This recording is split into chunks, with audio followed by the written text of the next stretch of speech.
విశాఖపట్నంలోని కట్టాయిగూడెంలో cell tower నిర్మాణ పనులను స్థానికులు అడ్డుకోవడంతో తీవ్ర ఉద్రిక్తత నెలకొంది.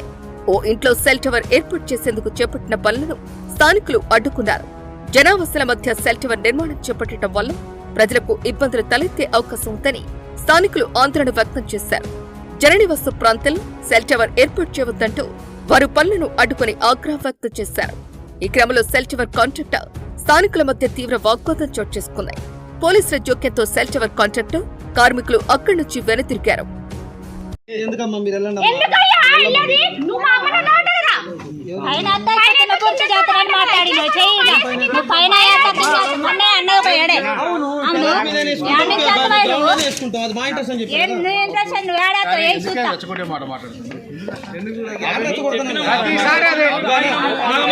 మీరు ఆపమన్నారు, ఆఫ్ చేశాడు, ఒక ఇబ్బంది లేదు. దాన్ని లెవెల్ చేసుకొని దాని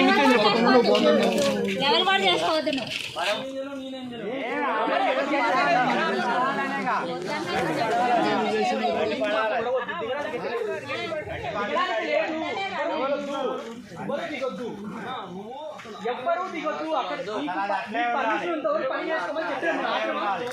పోలీసు వచ్చినాక మేము ఆపినామా? పోలీసు వచ్చినాక మేము ఆపినామా? పోలీసు వచ్చినప్పుడు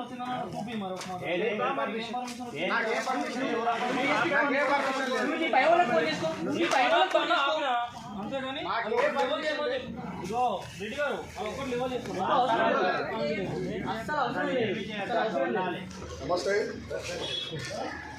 పాల్వంచ 36వ డివిజన్ ఏఎస్బి రోడ్డు సమీపంలో ఇంటి నెంబర్ 8-1-125 124 ఈ రెండు ఇళ్ల మధ్యలో సెల్ టవర్ నిర్మాణం చేయడం కోసం పునాదులు తవ్వారు. కాంక్రీట్ వేయడానికి సిద్ధమయ్యారు.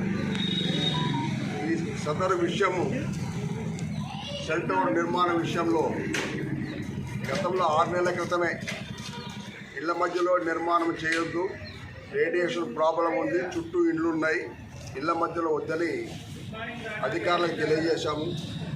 స్థానిక శాసనసభ్యులు కోనంనేని సాంబశివరావు గారికి తెలియజేశాము. మున్సిపల్ కమిషనర్ తెలియజేశాము. పోలీస్ డిపార్ట్మెంట్ కూడా తెలియజేశాము.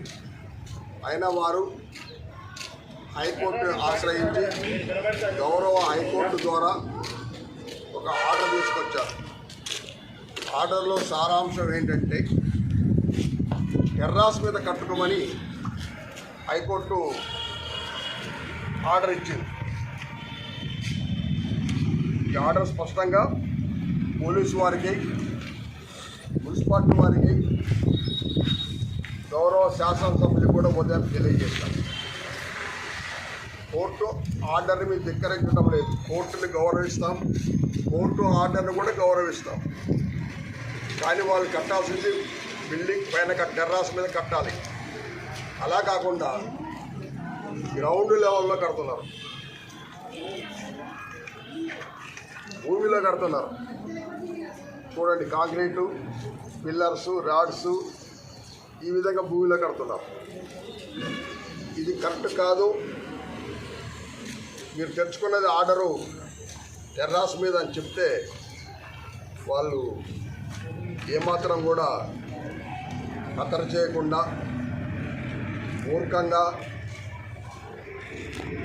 ఇక్కడ ఉండే ఆడవాళ్ళని, ఈ బస్తీ వాళ్ళని ఆ ఉద్యోగస్తుడు సెల్ టవర్ నిర్మాణం చేసే ఉద్యోగస్తుడు బెదిరిస్తున్నాడు. ఒక అబ్బాయి ఉద్యోగం చేస్తున్నాడు, అది తెలుసుకొని నీ మీద కేసు పెడతాను, నువ్వు ఎలా ఉద్యోగం చేస్తావు, నీ సంగతి తెలుస్తానని పిల్లగాడిని బెదిరిస్తున్నాడు. ఇది కరెక్ట్ కాదు. బజార్ మొత్తం ఒక పక్క ఉంటే నువ్వు ఈ బజార్ మధ్యలోకి వచ్చి బజార్లో ఉండేవాడిని భయపెట్టి భయభ్రాంతులకు గురి చేస్తే ఎవరు భయపడరు. కానీ ఇక్కడ తిరుగుబాటు చేస్తే ఈ చొక్కా బట్టలు చీలికలు పేలికలై బజార్లో ఉరుకుతుంటాం. అలా చేయాల్సిన పరిస్థితి కూడా వస్తుంది. అయినా చట్టాన్ని గౌరవిస్తూ, కోర్టు ఆర్డర్లు గౌరవిస్తూ, అధికారులను గౌరవిస్తూ శాంతియుతంగా వైలెన్స్ ఆర్డర్స్ సృష్టించకుండా చట్టానికి లోబడి మేము వ్యవహరిస్తున్నాం. వాళ్ళు రెచ్చగొడుతున్నారు, మర్యాద లేకుండా ఆడవాళ్ళతో మాట్లాడుతున్నారు. అయినా కానీ ఆ సమస్య పరిష్కారం కావాలి, కానీ అతనితో వివాదం మాకు అవసరం లేదు. అతను ఈ రోజు ఉంటాడో వెళ్ళిపోతాడు, కానీ మేము శాశ్వతంగా మా ఇళ్లలో మేము నివాసం ఉండి బజారు బస్తీ వాళ్ళం కాబట్టి మేము శాంతియుతంగానే ఉంటున్నాం. దయచేసి అధికారులు కూడా కోర్టు ఆర్డర్ స్పష్టంగా చదువుకోండి. మేడ మీద ఉన్నదానికి మేడ కింద ఉన్న అర్థం లేని అధికారులు కూడా ఉద్యోగాలు చేస్తానంటే మీరు సిగ్గుపడుతున్నారు. మీరు చదువుకొని ఉద్యోగాలు చేస్తారా? మరి ఏ విధంగా ఉద్యోగాలు వచ్చాయి? అర్థం లేని, చదువు రాని, అవగాహన లేని అధికారులు ఇలా వ్యవహరించడం వల్ల ప్రజల్లో అల్లజడి, ఆందోళనలు వచ్చినాయి. కానీ ఇవన్నీ మేము ఖత్తరు చేయము. ఒక త్రాటి మీద ఉండి అందరూ ఐకమత్యంతో ఉండి అందరి సమస్య ఒకరి సమస్య కాదు, అందరి సమస్యలు ఆయన ఉండి మేము ఈ విషయాన్ని సీరియస్ తీసుకుంటాం. మాతో కానప్పుడు ప్రజాప్రతినిధులు అప్పీల్ చేసుకుంటాం. మేము కూడా పోరాటం చేయడానికి సిద్ధంగానే ఉన్నాం. కోర్టు పెట్టడానికి కూడా మేము సిద్ధంగానే ఉన్నాం. కానీ నిర్మాణం ఆపిన తర్వాత ఇవన్నీ జరగాలి. ఒక ముఖ్యమైన విషయం ఏంటంటే, ఇక్కడ పనిచేసే ఈ సెల్ టవర్ నిర్మాణానికి సంబంధించిన వ్యక్తి 26వ తారీఖు పబ్లిక్ హాలిడే, ముస్లిమ్స్ పండుగ రోజు పని మొదలుపెట్టింది. ఈరోజు కార్తీక పౌర్ణమి, విశిష్టమైన రోజు. మహిళలకి రాఖీ పౌర్ణమి, శ్రావణ శుక్రవారం పబ్లిక్ హాలిడే ఇస్తే పబ్లిక్ హాలిడే చూసి ఇక్కడ పని మొదలు పెడతారు. అంటే కవ్వింపు చర్యలు కావాలని రెచ్చగొట్టే విధంగా వ్యవహరిస్తున్నారు. ఇది మేము సహించము, ఓపిక లేదు ఇంకా. అయినా కానీ ఆవేశపడకుండా, తొందరపడకుండా శాంతియుతంగానే ముందుకు పోతున్నాం. కాబట్టి అధికారులకి తెలియజేస్తున్నాం, మనవి చేస్తున్నాం, విజ్ఞాపన చేస్తున్నాం. వినతి పత్రాలు కూడా ఇచ్చాం. స్ట్రెంత్ లేని బిల్డింగ్ మీద కడితే ఇల్లు కూలిపోతాం, అది కూడా చూపించాం.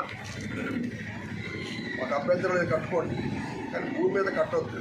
ఆ భూమి మీద కడితే అటీళ్ళకి ఇటీళ్ళకి మొత్తం కూడా సెల్ టవర్ ప్రభావం పడుతుంది. కాబట్టి ఇది మాత్రం మేము ఒప్పుకోండి. కట్టుకోండి, కూలితే వాళ్ళు పోతారు, టవర్ పోతారు, నాకేం సంబంధం. కానీ భూమి మీద కడితే మాత్రం నాలుగు పక్కల ఇళ్ళకి ప్రభావం పడుతుంది. రేడియేషనే కాకుండా రీసెంట్లీ హైదరాబాద్లో 50 గజాల స్థలంలో 7 అంతస్తుల భవనం కూలిపోతే ఆ ఒక్క భవనే కూలిపోలేదు. భవనంతో పాటు ఇటుపక్క అటుపక్క ఇళ్ళ మీద కూడా శిథిలాలు పడితే ఆ ఇళ్ళు కూడా డ్యామేజ్ అయిపోయినాయి. ఇప్పుడు అవన్నీ కూడా తొలగిస్తున్నారు.